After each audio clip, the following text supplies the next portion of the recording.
ৰাষ্ট্ৰীয় ওলামা কাউন্সিল দলে নগাঁও লোকসভাত প্ৰাৰ্থিত্ব আমাৰ আব্দুল হক ডাঙৰীয়াক আমি প্ৰাৰ্থিত্ব দিছোঁ। তেওঁৰ যিটো চিম্বল গেছ চিলিণ্ডাৰ হয়। গতিকে মই আজি 2-3 দিন ধৰি নগাঁও লোকসভাৰ অন্তৰ্গত বিভিন্ন এলেকাত বিভিন্ন জেগাত মই নিজে আছোঁ, মই কেণ্ডিডেটৰ লগত নিজে ঘূৰি ফুৰি আছোঁ। যিদৰে মানুহৰ যিটো উৎসাহ যেনেদৰে দেখি পাইছোঁ, মানুহবিলাকে বিকল্প বিচাৰি আছিল। কাৰণ বিগত নগাঁও লোকসভা সমষ্টিৰ যিজন প্ৰাৰ্থী প্ৰদ্যুৎ বৰদলৈ ডাঙৰীয়া, তেওঁ নিমাতী কইনাৰ দৰে তেওঁ সংসদত বহি আছিল। যেতিয়া লকডাউন হৈছিল, মানুহবিলাকৰ বিপদৰ সময়ত প্ৰদ্যুৎ বৰদলৈ মানুহৰ ওচৰত নাই। বিপদৰ সময়ত যি নাই তাক ৰাইজে ভোট দিব নেকি? কেতিয়াও ভোট নিদিয়ে। নগাঁওবাসীয়ে প্ৰদ্যুৎ বৰদলৈক মানি লোৱা নাই, বিকল্প প্ৰাৰ্থী বিচাৰি আছিল। কিছুমানে কয় যে বিকল্প হিচাপে ARDFক প্ৰাৰ্থী দিছে, ARDF বিকল্প নহয়, তেওঁ ডেমো কেণ্ডিডেট, সকলোৱে জানে।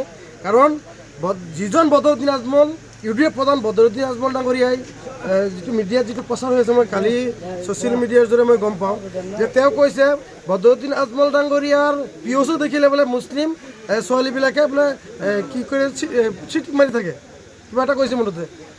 গতিকে মুছলিম মহিলাসকলেতো তেওঁলোকক UDFক ভোট নিদিয়ে। এনেধৰণৰ মানুহক কিয় ভোট দিব?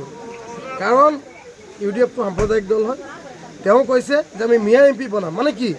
মিয়া MP বনাবলৈ কৈ মিয়া আৰু অসমীয়াৰ মাজত সংঘৰ্ষ লগাবলৈ কাৰণে বিচাৰি আছে নেকি আজমল ডাঙৰীয়া? গতিকে এই বদৰুদ্দিন আজমলৰ দল UDFক মানুহে উৎখাত কৰিব লাগে। কেতিয়াও ৰাইজে সমৰ্থন নকৰে আৰু কংগ্ৰেছতো সমৰ্থন নকৰে। BJPক মুছলমানে ভোট নিদিয়ে। বিকল্পটো লাগিব। বিকল্প হিচাপে ৰাষ্ট্ৰীয় ওলামা কাউন্সিল দল অসমত আহিছে আৰু এইবাৰ আমি 6টা লোকসভা সমষ্টিত প্ৰাৰ্থিত্ব আগবঢ়াইছোঁ। আমাৰ যিটো উদ্দেশ্য আৰু লক্ষ্য হৈছে সত্য আৰু নিষ্ঠাবান ৰাজনীতিকৰ প্ৰতীক হৈছে ৰাষ্ট্ৰীয় ওলামা কাউন্সিল। আগন্তুক দিনত ৰাষ্ট্ৰীয় ওলামা কাউন্সিলৰ প্ৰাৰ্থী নগাঁও লোকসভাৰ পৰা জয়ী হৈ যাব বুলি আমাৰ আশা। আৰু আজি ৰাইজৰ যিটো সঁহাৰি আমি দেখি পাইছোঁ, নিশ্চয় ইয়াত কোনো সন্দেহ নাই।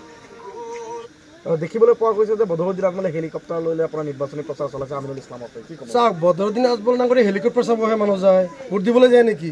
বদৰুদ্দিন আজমল ডাঙৰীয়াৰ হেলিকপ্টাৰত যিমান মানুহ হয়, আজি চাওক ইয়াততো হেলিকপ্টাৰ মানুহ পিছফালে আপুনি চাওক, শ মানুহ এইবিলাক হেলিকপ্টাৰ চাব আহিছে নেকি? এই ৰাতিটো ইমান ঠাণ্ডা, চাৰিওফালে বতাহ মাৰি আছে, মানুহে চাইকেল লৈ মটৰ চাইকেল লৈ কিমান 10 কিলোমিটাৰ 15 কিলোমিটাৰ 20 কিলোমিটাৰ দূৰৰ পৰা মানুহ আজি ইয়াত ভিৰ দিছে। কিয় দিছে? এই ৰাব্বুল হকক মানুহে ভাল পায়, ৰাষ্ট্ৰীয় ওলামা কাউন্সিলক মানুহে ভাল পায়, মৌলানা আমিৰ ৰাছিদি মাদানী চাহাবক মানুহে ভাল পায়। গতিকে এইবাৰ কোনো নচলে। এইবাৰ একমাত্ৰ নগাঁও লোকসভাত গেছ চিলিণ্ডাৰৰ যিটো চিম্বল ৰাব্বুল হক ৰাষ্ট্ৰীয় ওলামা কাউন্সিলে চলিব। এইটো কিন্তু 100% আশা। কালিৰ পৰা আমাৰ যিটো মিছন আৰম্ভ হ'ব, আপোনালোকে চাব, ঘৰে ঘৰে ৰাষ্ট্ৰীয় ওলামা কাউন্সিলৰ বাহিৰে কোনো নকয়। আপোনালোকে নিৰ্বাচনী প্ৰচাৰ আমাৰ নিৰ্বাচনী প্ৰচাৰ আৰম্ভ হৈছে আৰু আপোনালোকে দেখি পাইছে মানুহৰ যিটো সহযোগিতা, মানুহৰ যিটো উৎসাহ, যিটো উদ্দীপনা, মোৰ নিজৰ বহুতো ভাল লাগিছে। আৰু ইয়াত আৰু সন্দেহ নাই যে আমি এটা টাৰ্গেটত যে আহি যাম। কিমান ভোটত জয়ী হ'ব বুলি ভাবে? জয় আমাৰতো BJPৰ লগত কণ্টেষ্ট হ'ব জানে, বাকীখিনি 2 নম্বৰ 3 নম্বৰ থাকিব। কাৰণ BJPৰ তেওঁলোকৰ শাসনাধিষ্ঠ চৰকাৰ, তেওঁলোকৰ গভৰ্ণমেণ্ট আছে, তেওঁলোকেতো গোটেই PM CM গোটেই মিনিষ্টাৰ নমাই দিব। গতিকে আমাৰ টক্কৰ হ'লে BJPৰ লগতে হ'ব। হৰা জিকা ওপৰৱালাৰ কথা, ওপৰৱালা যাৰ ভাগ্যত লিখি ৰাখিছে তেওঁ ইয়াৰ পৰা জিকিব বুলি আমি। আৰু এটা কথা কিন্তু আপোনাক প্ৰশ্ন কৰিব বিচাৰিছোঁ যে এটা ওলামা কাউন্সিল বুলি কৈছে যে ওলামা কাউন্সিলে কেতিয়াবা BJPক ছাপোৰ্ট কৰিছে, আন এটা দলে আকৌ কংগ্ৰেছক ছাপোৰ্ট। ওলামা কাউন্সিল বুলি আমাৰতো ৰাষ্ট্ৰীয় ওলামা কাউন্সিলটো পলিটিকেল পাৰ্টি হয়। যদি কোনোবাই ওলামা কাউন্সিল বুলি NGO বনায়, কাৰোবাক সমৰ্থন কৰে, আমাৰতো ক'বলগীয়া একো নাই।